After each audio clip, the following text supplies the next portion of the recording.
আসসালামু আলাইকুম ভিউয়ার্স, নতুন আরও একটি তথ্যমূলক ভিডিওতে আপনাদের সবাইকে স্বাগতম। আশা করি সবাই ভালো আছেন।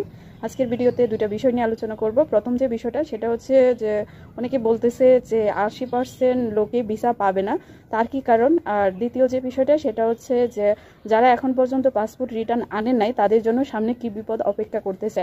তো দুইটা বিষয়ই আজকে আপনাদের সাথে আলোচনা করব। আরও অ্যাপয়েন্টমেন্ট সম্পর্কে কিছু আলোচনা করব, যেটা ভিডিও শেষের দিক দিয়ে থাকবে। আপনারা সম্পূর্ণ ভিডিও দেখার চেষ্টা করবেন। তো ভিডিও শুরু করার আগে বলতে চাই, যারা আমার চ্যানেলে নতুন প্লিজ চ্যানেলটা সাবস্ক্রাইব করে দিবেন, আর যারা ইতিমধ্যে করেছেন তাদেরকে অসংখ্য ধন্যবাদ। তো প্রথম বিষয় যেটা সেটা হচ্ছে যে আপনারা যারা এখনও পাসপোর্ট নিয়ে আসেন নাই তাদের জন্য যে বিপদটা অপেক্ষা করতেছে সেটা হচ্ছে যে এখন কিন্তু বিএফএস গ্লোবাল থেকে একটা আপডেট পাওয়া গেছে যে তারা গণহারে ভিসা দেওয়া শুরু করবে আগামী সপ্তাহ থেকে।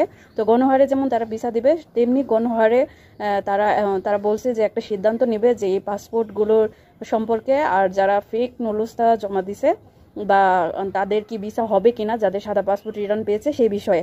তো অনেকেই কিন্তু পাসপোর্ট রিটার্ন আনেন নাই, যাদের মেসেজ আসছে অথবা গুগলে ট্যাগ করলে দেখাচ্ছে যে পাসপোর্ট রিটার্ন নিয়ে আসার জন্য।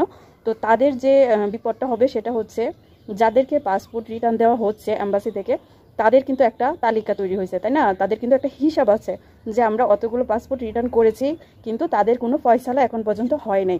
অনেকেই হয়তো ভিসা পাবে, অনেকে হয়তো রিটার্ন পাবে। তো যখন এম্বাসি এই বিষয়গুলোর জন্য তৈরি হবে, মানে তারা সিদ্ধান্ত জানানোর প্রক্রিয়া যখন শুরু করবে, তখন কিন্তু আপনি সেই তালিকায় পড়বেন না, কারণ আপনার পাসপোর্টটা তো আপনি রিটার্ন আনেন নাই, আপনার পাসপোর্ট তো এম্বাসিতে পড়ে আছে। তখন তারা কিন্তু আপনাকে সেই তালিকায় নিবে না। তারা বলবে যে এই লোক তো পাসপোর্ট রিটার্ন করে নাই, তাকে আর কি ফয়সালা দিব। তো আপনারা যারা এই অলসতাগিরিটা করতেছেন যে পাসপোর্টটা রিটার্ন আনবেন না, অনেকে নাকি দালালে বলতেছে পাসপোর্ট রিটার্ন না আনার জন্য, এটা হবে সবথেকে বড় বোকামি। কারণ রিটার্ন আনলে আপনি একটা তালিকাভুক্ত হবেন, তাদের তালিকাভুক্ত হবেন, আপনাকে একটা হয়তো সিদ্ধান্ত দেওয়া হবে যে আপনি কি ভিসা পাবেন নাকি আপনাকে রিজেক্ট করা হয়েছে, সেটার একটা দ্রুত সমাধান কিন্তু আপনি পেয়ে যাবেন। তাই আমার সকল ভাইদের কাছে রিকোয়েস্ট থাকবে, যারা এখন পর্যন্ত পাসপোর্ট রিটার্ন আনেন নাই, মেসেজ আসা সত্ত্বেও তারা গিয়ে অবশ্যই পাসপোর্টটা রিটার্ন নিয়ে আসবেন। এটা আপনাদের জন্যই ভালো হবে, কারণ এতে করে কিন্তু আপনি একটা সিদ্ধান্ত পাচ্ছেন। আর দ্বিতীয় যে বিষয়টা সেটা হচ্ছে 80% লোক কেন ভিসা পাবে না। 80% লোক ভিসা পাবে না, তার যে প্রধান কারণ সেটা হচ্ছে আপনার ইটালিয়ান সরকার 3টা গেজেট কিন্তু একসাথে প্রকাশ করছে, যেমন 2023, 24 এবং 25। আর এই 3টা গেজেটেরই কিন্তু 33টা দেশের মানুষ আবেদন করতে পারবে। তো আমাদের বাংলাদেশি ভাইয়েরারই কিন্তু আবেদন পড়ে যায় প্রায় লাখেরও উপরে। তো এই যে লাখ লাখ আবেদন আমাদের দেশে হয় বা অন্য দেশে আবেদন হয়, আপনি চিন্তা করুন 33টা দেশ থেকে কি পরিমাণ আবেদন জমা হয়েছে। তো এই যে এত এত আবেদন জমা হয়েছে, সবাই কি ভিসা পাবে? এটা হচ্ছে সব থেকে বড় প্রশ্ন। তো আপনারা যদি গ্যাজেটগুলো একটু লক্ষ্য করেন, এখানে কিন্তু 2023-এরও কোটা দেওয়া আছে, যেমন 82,550 জন। তারপরে 24-এর কোটা দেওয়া আছে 90,000-এর মতো। 25-এরও কোটা দেওয়া আছে, আপনারা একটু খেয়াল করলে দেখতে পাবেন। তো এই কোটাগুলা যে দেওয়া হয়েছে সব দেশ মিলে, কিন্তু এখন আমাদের দেশে যদি 1 লাখ আবেদন পড়ে, সবাই কি ভিসা পাবে? এটা তো আপনাকেও একটু ক্যালকুলেট করতে হবে। কারণ যদি আমাদের দেশে এত এত আবেদন হয়, তাহলে বাকি দেশগুলোর কি অবস্থা? তো এখান থেকে কিন্তু একটা ধারণা নেওয়া যায় যে আসলে সবাই ভিসা পাবে না।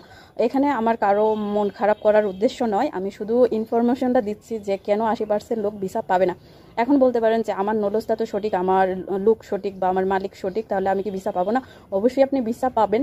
অনেকের কিন্তু নলেজটা সঠিক কিন্তু মালিক সঠিক না। সেটা কীরকম, আমি আপনাকে একটু উদাহরণ দিই। যেমন ধরুন একজন মালিক আমাদের বাংলাদেশি এক দালালের কাছে টাকার বিনিময়ে একটা নলস্তা বিক্রি করছে, মনে করেন 1000 ইউরো 2000 ইউরোতে তারা একটা নলস্তা বিক্রি করে। এখন এই নলস্তাগুলো তো সঠিক, এখন এই লোকটা তো সঠিক না, যে নলস্তাটা বিক্রি করলো মালিক তো সঠিক না, তার তো আসলে লোক লাগবে না, সে তো টাকার বিনিময়ে নলস্তাটা বিক্রি করছে।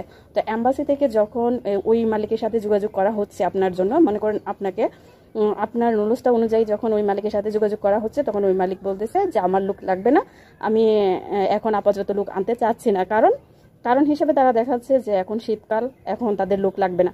আসলে কিন্তু এটা হচ্ছে একটা অজুহাত, কারণ সে তো নুডলসটা বিক্রি করছে, আদতেই তার কিন্তু কোনো শ্রমিক লাগবে না। এটি হচ্ছে প্রধান কারণ যে নুডলসটা সঠিক থাকা সত্ত্বেও কিন্তু অনেকে ভিসা পাবে না। এখন যারা ভিসা পাচ্ছে তাদের যে মালিক, তাদের সাথে যখন কন্ট্রাক্ট করা হচ্ছে এম্বাসি থেকে, তখন তারা বলতেছে যে হ্যাঁ আমি এই শ্রমিকের জন্য আবেদন করেছি, তার যদি কোনো ডকুমেন্টস লাগে তাহলে আপনি আমাকে বলতে পারেন, আমি তার জন্য সেই ডকুমেন্টসগুলো দিতে রাজি। এক একটা কোম্পানি থেকে যখন শ্রমিক নেওয়া হচ্ছে, তখন সেই কোম্পানির কিন্তু সবাই ভিসা পাচ্ছে। কেন পাচ্ছে? কারণ সেই কোম্পানির আসলেই কিন্তু শ্রমিক প্রয়োজন। তো এই যে মনে করুন দালালরা এই যে ব্যবসাটা করলো আমার হাতে বা আমাদের দেশের মানুষের সাথে, এটা শুধুমাত্র একটা টাকার খেলা হয়েছে এখানে, দ্বিতীয়ত আর কিছুই না। কারণ দালাল কিন্তু সে নিজেও জানে যে এই নুলুস্তাগুলার ভিসা হবে না, কারণ বিগত সময়গুলোতে দেখা গেছে নুলুস্তা সঠিক হলেই কিন্তু ভিসা দিয়ে দিত, এম্বাসি থেকে এত যাচাই বাছাই করা হতো না। কিন্তু এবার যেহেতু জালিয়াতির একদম শেষ সীমা অবধি পৌঁছে গেছে, যেমন ধরেন বিএফএস গ্লোবালে কিন্তু প্রচুর ফেক নুলুস্তা জমা হয়েছে, যার কারণে এম্বাসিতে প্রচুর একটা চাপ সৃষ্টি হয়েছে কাজের। তারা দীর্ঘদিন ভালো করে কাজ করে নাই বা দীর্ঘদিন কোনো রকম ফয়সালা দেয় নাই। এখন তারা এই চাপের জন্য কিন্তু ইটালিয়ান সরকার তিনি এই দেশগুলো, যেই দেশগুলো জালিয়াতি করছে সেগুলোর বিরুদ্ধে স্থগিত ঘোষণা করছে। এখন ইটালিয়ান এম্বাসি তারা সিদ্ধান্ত নিয়েছে যে পাসপোর্টগুলো ফেরত দিয়ে দিবে, যারা ভিসা পাবে তাদেরকে ভিসা দিবে, আর যারা ভিসা পাবে না তাদেরকে সেই কারণটা জানিয়ে দেবে যে কেন আপনি ভিসা পাচ্ছেন না। কোনো প্রতিষ্ঠানেরই কিন্তু পাসপোর্ট জব্দ করার অধিকার নেই, সেহেতু ইটালিয়ান এম্বাসি সবার পাসপোর্ট ফিরিয়ে দিচ্ছে। তো এখানে আপনাকে এটা চিন্তা করলে হবে না যে আমি পাসপোর্ট ফেরত পাইছি বিদায় যে ভিসা পাবো না, এমনটা না। আপনার ডকুমেন্টস তারা হাতে রাখছে, তারা যাচাই বাছাই করতেছে। যখন দেখবে যে আপনার সব কিছু ঠিক আছে, তখন আপনাকে পুনরায় আবারও মেসেজ করা হবে যে রেডি ফর কালেকশন। তখন আপনি গিয়ে হয় ভিসা আনবেন, না হয় যদি রিজেক্ট হয় রিজেক্ট হয়ে যাবেন। কিন্তু তাদের কাছে আপনার ডকুমেন্টস আছে, এটা নিয়ে চিন্তা করার কোনো কারণ নাই, কারণ তাদের কাছে ডকুমেন্টস আছে। সে বিদায় আপনি নিশ্চিন্তা থাকতে পারেন যে হয়তো আপনার একটা মেসেজ আসবে, হয় ভিসার জন্য না হয় রিজেক্টের জন্য মেসেজ আপনার কাছে অবশ্যই আসবে। আর অ্যাপয়েন্টমেন্টের যে বিষয়টা সেটা যদি বলি, হ্যাঁ খুব শীঘ্রই অ্যাপয়েন্টমেন্ট আমাদের দেশেও চালু হয়ে যাবে। সবাই ধারণা করতেছে যে ডিসেম্বরের শুরুতে অথবা মাঝামাঝি টাইমে অ্যাপয়েন্টমেন্ট স্লট তারা খুলে দেবে, তখন আপনারা আবেদন করতে পারবেন। যারা আগে থেকে ইমেল করে রাখছে তাদেরকে বিএফএস গ্লোবাল থেকে মেসেজ করা হবে, আর যারা ইমেল করেন নাই তাদেরকে নতুন করে ইমেল করার জন্য তারা নোটিশে জানিয়ে দেবে বিএফএস গ্লোবালের ওয়েবসাইটে। তো আমরা শুধু অপেক্ষাই করতে পারি যে কবে তারা অ্যাপয়েন্টমেন্ট স্লট খুলে দিবে। তো আশা করি আমি আপনাদের বোঝাতে পেরেছি। যদি কারো প্রশ্ন থাকে তাহলে অবশ্যই করতে পারেন, আমি চেষ্টা করব উত্তর দেওয়ার। যদি ভিডিওটা ভালো লাগে শেয়ার করে দেবেন, লাইক করে দেবেন, চ্যানেলটা সাবস্ক্রাইব করে পাশেই থাকবেন। ধন্যবাদ সবাইকে।